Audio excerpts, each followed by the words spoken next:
கொலைங்கிறது இன்றைக்கி தேதியில் ஒரு விஷயமே இல்லை. தினமும் எக்கச்சக்க கொலைகாரங்க புதுசு புதுசாக உருவாகிட்டே இருக்காங்க. இது நல்லதா கெட்டதா தெரியாது. ஆனால் என்ன மாதிரி கொலையை தொழிலாக நினைக்கிற ஆளுங்களுக்கு இது ஒரு பெரிய அடி.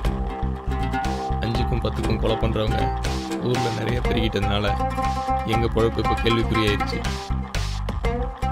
இன்றைக்கி எனக்கு ஒரு அசைன்மெண்ட் இருக்குது. பக்காவான ஒரு பிளானும் துணைக்கு ஒரு பார்ட்னரும் கைவசம் இருக்காங்க. ஆனால் இன்றைக்கி பிளான் ஒர்க் அவுட் ஆகுமா ஆகாதான்னு ரொம்ப பயமாக இருக்கு.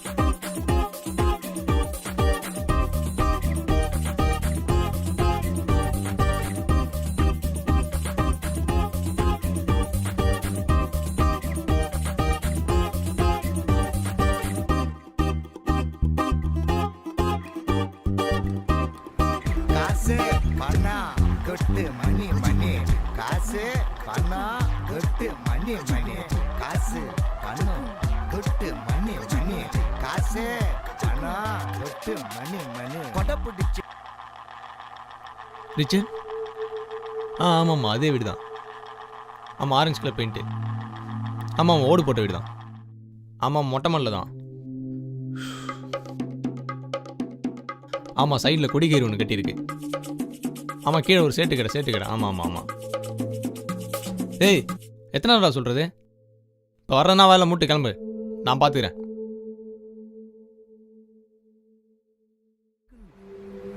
காசு பணம் கொட்டு மணி மணி, காசு பணம் கொட்டு மணி மணி, காசு ரிச்சர்ட், ஏன் இப்படி? எல்லாம் ஒரு கன்ஃபர்மேஷன் தான் பாஸ்.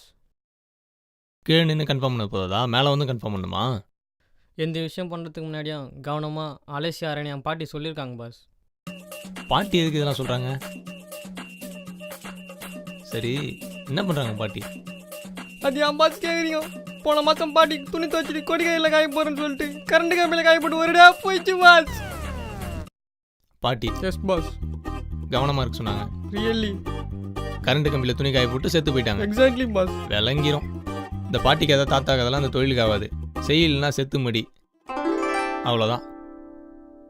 இவ்வளோ பெரிய வார்த்தைலாம் சொல்கிறீங்க, வாழ தெரியாத வெக்க பொருள் இருக்கிற மாதிரி இந்த இருக்கிறீங்களே பாஸ். எல்லாத்துக்கும் ஒரு காரணம் இருக்கு ரிச்சர்ட். சும்மா போய் சொல்லாதீங்க பாஸ், தலைமறைவாக தானே இருக்கீங்க. ஏய், இப்போ வாய முட்டு சும்மா இருக்கு, புரியலையா?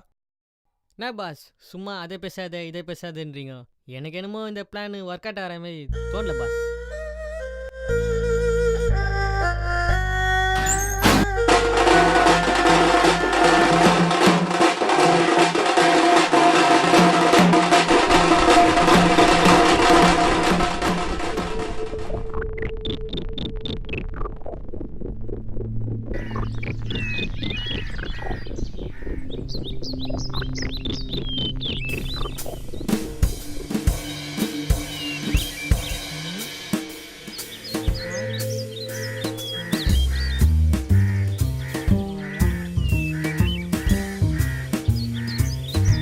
பாஸ் அங்கே என்ன பாஸ் பார்க்குறீங்க?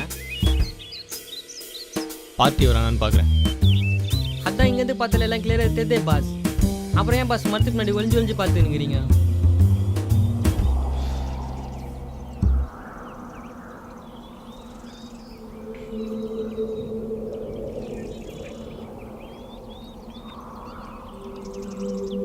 அப்படியெல்லாம் எடுத்தோம் கவுத்தோன்னு இந்த தொழில் எதுவும் பண்ண முடியாது.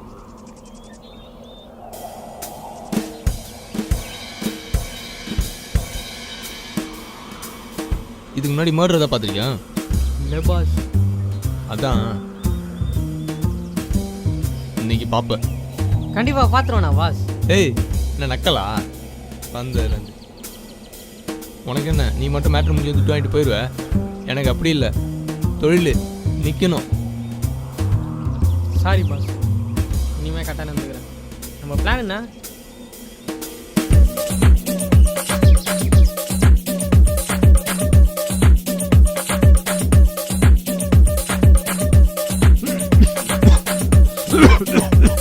அவ்வளோதான். ஒன்றுமே புரியலையே பாஸ். எல்லாம் அப்படிதான். சரி, மெக்ஃபர்ன்றீங்களே, அவர் யார் பாஸ்? அது ஒரு பெரிய கதை ரிச்சர்ட். நான் ஷார்ட்டாக சொல்கிறேன். மெக்ஃபர் போரூர் ஏரியாவில் ஒரு பெரிய கை, ஏகப்பட்ட கடைங்களுக்கு சொந்தக்காரன். அவருக்கு ஒரு தம்பி ஆண்டனி. அண்ணன் இப்போ மேலே போய் சேருவான், இப்போ உன்னோட சொத்தெல்லாம் அமுக்கலான்னு சொல்லி கூடயே நின்று கொடைய வச்சிட்டு இருக்கிற ஒரு ஆள் ஆண்டனி அப்படின்னு நினைக்க ஒரு காரணம் இருக்கு.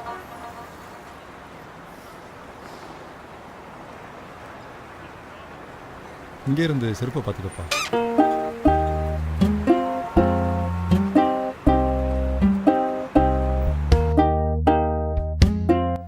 ஆனால் 20ஆம் கல்யாணம் தான்.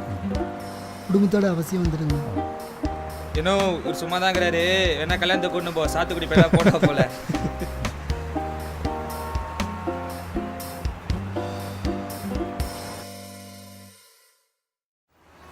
அவசர வேலை இருக்குது, கல்லால் யாரை விட்டுட்டு போகிறேன்னு தெரியல. ஆனால் நான் பார்த்துக்கிறேண்ணா.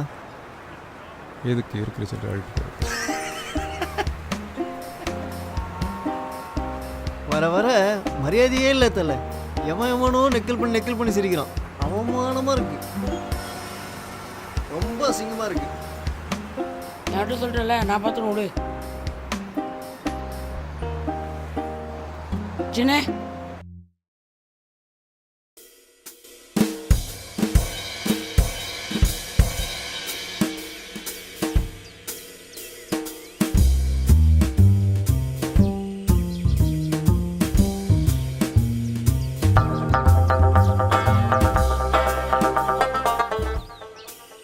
இது வரைக்கும் 2 பேரை கொலை பண்ண ட்ரை பண்ணியிருக்கேன், ஆனால் எதுவுமே சக்ஸஸ் ஆகலை.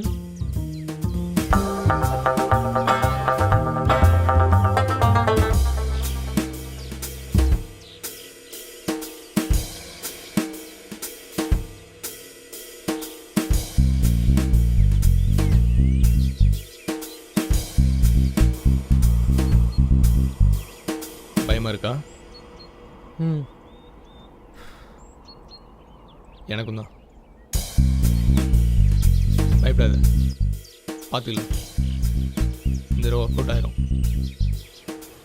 காசு பணம் கொட்டு மணி மணி, காசு பணம் கொட்டு மணி மணி, காசு பணம் கொட்டு மணி மணி, காசு பணம் கொட்டு மணி மணி. என்ன பாஸ் ஆச்சு? நைட்டுல பறக்க போற.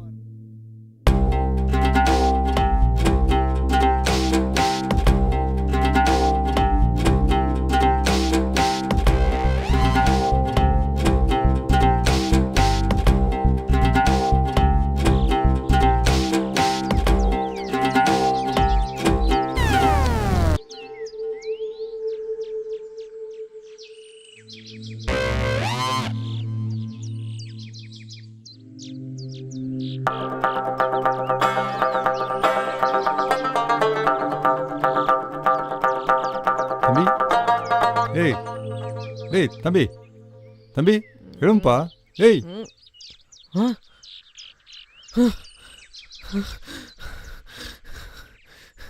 ஏன் பயப்படுற? ஒன்றும் இல்லை, நான் உன்னை ஒன்றும் பண்ண மாட்டேன். ஆண்டனி தானே உன்னை அனுப்பி வச்சது. சொல்லுப்பா, ஆண்டனி தானே உன்னை அனுப்பி வச்சது. சார் இவன் யாருன்னு எனக்கு தெரியாது சார். 2 மணி நேரத்துக்கு முன்னாடி தான் சார் இவன் யாருன்னு எனக்கு தெரியும். அப்போ கூட நீங்கன்னு எனக்கு தெரியாது சார். Sorry sir. அப்போ கூட ஏதோ கொள்றோம்னா கொள்றோம் தான் சார் கொட்டோம் தான். நீங்கள் வெளியேன்னு சொல்லி நீங்கள் ஏசு மாதிரி இவ்வளோ நல்லவராக இருப்பீங்க தெரியாது சார். சாரி சார், எனக்கு எதுவுமே தெரியாது சார். எல்லாத்துக்கும் அவன் தான் சார் காரணம். அட அழாதப்பா, அவன் என்ன கரெக்டாக தான் கெஸ் பண்ணியிருக்கான். நீ தான் என்ன தப்பாக புரிஞ்சுக்கிட்ட. நான் ரொம்ப கொடூரமானவன் தான். இதெல்லாம் கூட பிறந்த தம்பியே போட்டிருப்பானா?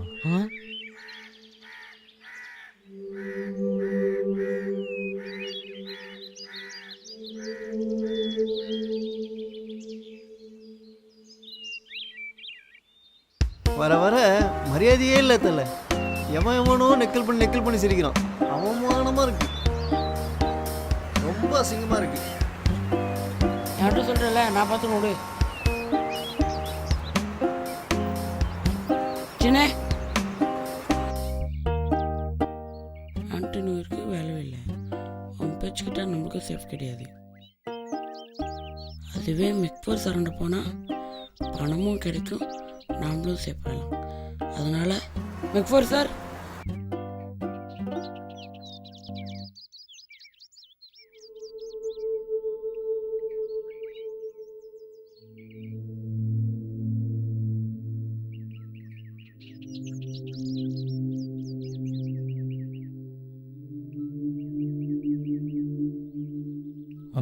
பண்ண முடியும்? நம்ம வாழணும்னா 4 பேரை போடலான்னு சொல்லி சினிமாக்காரங்களே சொல்லியிருக்காங்க. அதான் அவன் என்ன போடுறதுக்கு முன்னாடி நான் அவனை போட்டேன். ரொம்ப சின்ன பையங்களா இருக்கீங்க. ஏன் இந்த தொழில் பண்ணுறீங்க? அவன் தான் சார் ப்ரொஃபஷனல் கொலைகாரன். நான் இன்ஜினியரிங் முடிச்சுட்டு வீட்டில் சும்மா இருக்கிறேன்னு சொல்லிட்டு தண்டச்சோறு சொல்லாங்க சார் வேலைக்கே வந்தேன். காசு பணம் கொட்டு மணி மணி காசு பணம் கொட்டு மணி மணி காசு. ஒரு நிமிஷம். அப்போ ஃபோன் அடிச்சது அவருக்கு தானா? ஆட பரதேசி பையலே. காசு பணம் கொட்டு மணி மணி காசு பணம் கொட்டு மணி மணி.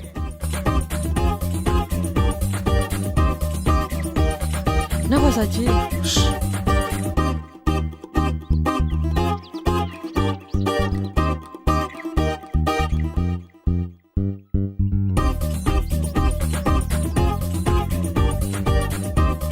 பாஸ் ஏந்திருங்க பாஸ் போறார் பாஸ் ஏந்திருங்க பாஸ் ஏந்திருங்க பாஸ் போறார் பாஸ் ஏந்திருங்க பாஸ் ஏந்த அவர் அட்டாக் பண்ணுங்க பாஸ்.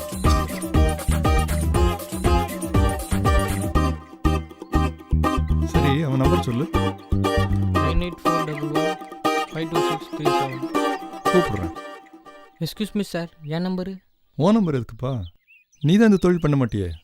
நமக்கு அந்த மாதிரி ஆள் தான் வேணும். வரட்டா?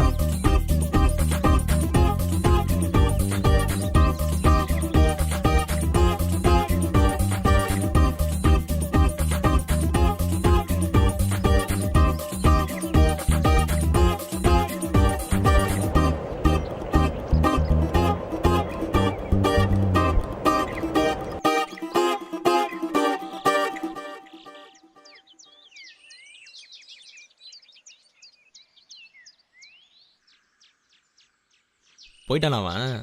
இருந்திருந்தா காலி. ஐயே, நீ கண்ணு திறந்து படுத்துனதை நான் பார்த்துட்டேன். அப்போ இந்த அட்டம்ப்ட்டு ஃபெயிலா?